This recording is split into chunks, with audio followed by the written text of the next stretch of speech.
Did you ever have a dream that one day one of your childhood action figures would ever make it onto the silver screen?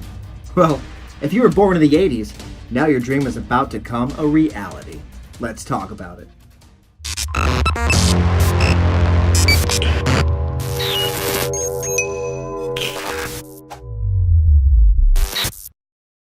Hello, all you fantastic kids out there. Welcome to another exciting episode of Nerd News. I'm your host, Chris Chavis, and this show is brought to you by the podcast with no name. I hope you're having a good week. I know I am. So as I mentioned in the intro, 80s. If you were born in the 80s, you knew the toys that were around during that time period. And some of them were fantastic. Well, some of them, all of them were fantastic. I was born in the 80s, 83 to be exact. So growing up, I played with, Thundercats, G.I. Joe, Ninja Turtles, and of course, Prince Adam himself, He-Man. That's me holding up the sword. Now, 3 of these toys did make their way onto the silver screen, 2 of which had really good, successful movies, while one of them didn't really have a good turnout in the box office, and that is, of course, He-Man. You probably saw that coming. Now, those unfamiliar with Masters of the Universe, He-Man, the show ultimately ran for 2 seasons only, from 1983 to 1985. The show gained popularity through syndication and ultimately being named the 58th greatest animated series of all time. This popular, successful franchise did, however, manage to create one movie that landed on the silver screen, starring Dolph Lundgren as He-Man and Frank Langella as Skeletor.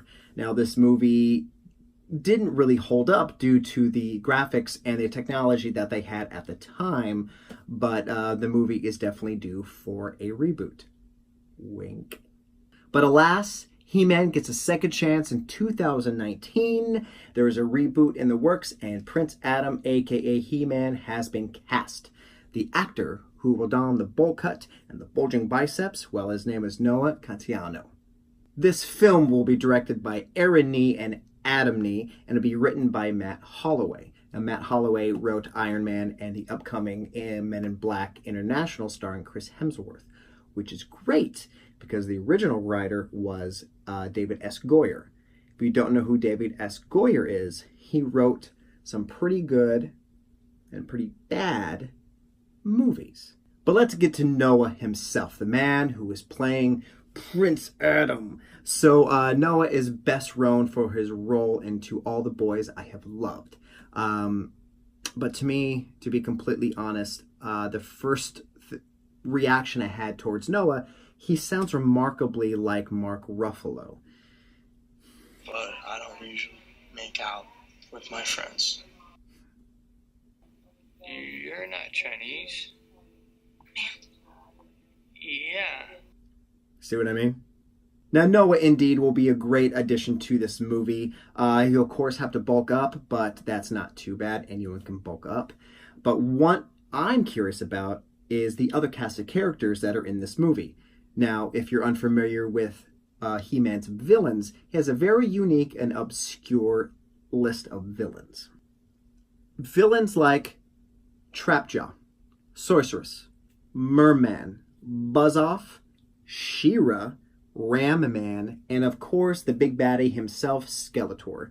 He is the best one of the bunch, except for Buzz-Off, because he's a bee. What toys did you play with as a kid? And what toys would you like to see come to life and grace the big screen? Let me know in the comments below. I would love to hear your thoughts on this.